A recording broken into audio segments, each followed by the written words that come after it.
Hello friends, good evening. Welcome back to my channel. வாங்க இன்றைக்கி என்ன ரெசிபின்னு பார்ப்போம். இன்றைக்கி ரெசிபி பார்த்திங்கன்னா ஒரு ஹெல்த்தி ட்ரிங்க் தான் செய்ய போகிறோம். மார்னிங் பிரேக்ஃபாஸ்ட்டுக்கு இந்த செஞ்சு கொடுங்க, உடம்புக்கு ரொம்ப ஹெல்த்து, நல்லாயிருக்கும். இது பார்த்திங்கன்னா எப்படி செய்யுதுன்னு பார்க்கலாம் வாங்க. ஃபஸ்ட்டு நைட்டே ஊற வச்சுக்கணும். இதெல்லாம் ப்ரிப்பேர் பண்ணி ஊற வச்சுக்கணும். காலைல பிரேக்ஃபாஸ்ட்டுக்கு நைட்டே ரெடி பண்ணிடணும்.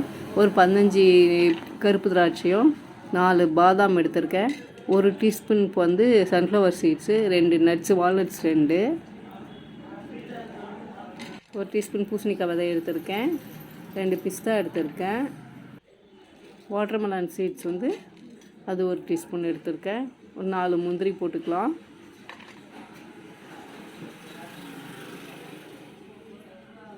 ரெண்டு பேரிச்சம்பழம். இது பார்த்திங்கன்னா அரைக்கும் போது கொட்டையை எடுத்துடுவேன் நான். இப்போ அப்படி தான் ஊற வச்சுருக்கேன். 2 அத்திப்பழம். இது அப்படியே கழுவிட்டு நல்லா கொஞ்சமாக நல்ல தண்ணி ஊற்றி ஊற வச்சுருக்கேன். ஏன்னா அந்த தண்ணி ஊற்றி தான் அரைக்க போகிறோம். அதனால் கழுவிட்டு தீட்டமாக தண்ணி அது முக்கிற அளவு இருந்தால் போதும், முழுகிற அளவு. அவ்வளோதாங்க. அப்படியே நைட்டு ஊற வச்சிடலாம். இப்போ காலையில் பார்க்கலாம். பார்த்திங்கன்னா காலையில் இந்த அரைக்கிறதுக்கு முன்னாடி ஒரு அரை டம்ளர் தண்ணியில் 1 டீஸ்பூன், ஒரு 1.25 டீஸ்பூன் அளவு ஓட்ஸ் போட்டு நம்ம கொஞ்சமாக வேக வச்சுக்கணும். அதாவது சுடு தண்ணியில் போட்டு ஒரு 2 நிமிஷம் வேக வச்சு இறக்கிக்கலாம்.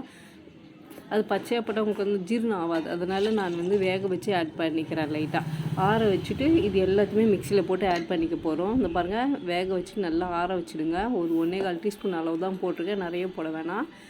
ஒரு சின்ன டீஸ்பூனில் 1.25 டீஸ்பூனே உங்களுக்கு இந்த அளவுக்கு வந்துடுது.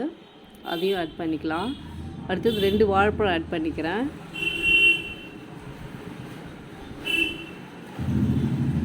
இப்போ அதை ஒரு சுற்றிட்டு அதுக்கப்புறமா பீனட் பட்டர், அதாவது வேர்க்கடலை பீனட் பட்டர் 1 டீஸ்பூன் அதிலே ஆட் பண்ணிக்கலாம். இது ஃபஸ்ட்டே சேர்த்துருக்கணும். நான் கொஞ்சம் மிஸ் ஆகிடுச்சு.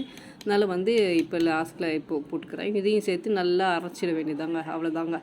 இது பார்த்திங்கன்னா இதில் தண்ணி ஊற்றி அரைச்சிருக்கேன். நல்லா இன்னும் ஸ்ட்ரென்த்தாக வெயிட் கெயினுக்கு வேணும்னா பால் ஊற்றி அரைச்சிக்கலாம். நான் தண்ணி ஊற்றி தான் அரைச்சிருக்கேன். அந்த ஊற வச்ச தண்ணியை அரைச்சிருக்கேன். சூப்பரான காலையில் பிரேக்ஃபாஸ்ட்டு, ரொம்ப ஹெல்த்துக்கு நல்லது. பாதாம், பிஸ்தா அதெல்லாம் போட்டிருக்கோம். முந்திரி, திராட்சை எல்லாமே. இது ரொம்ப உடம்புக்கு நல்லது, ரொம்ப பெனிஃபிட்டு. இதை ட்ரை பண்ணுங்கள், நல்லாயிருக்கும். பிரேக்ஃபாஸ்ட்டு காலையில் சிம்பிளாக இந்த மாதிரி திக்காக நல்லா ஒரு கிளாஸ் குடித்தாலே போதும், நல்லாயிருக்கும் உடம்புக்கு. ட்ரை பண்ணிவிட்டு எப்படி இருக்குன்னு கமெண்ட் பாக்ஸில் கமெண்ட் பண்ணுங்கள். வீடியோ பிடிச்சிருந்தால் லைக் பண்ணுங்கள், கமெண்ட் பண்ணுங்கள், மறக்காமல் சப்ஸ்கிரைப் பண்ணுங்கள் ஃப்ரெண்ட்ஸ். தேங்க்யூ, பாய்.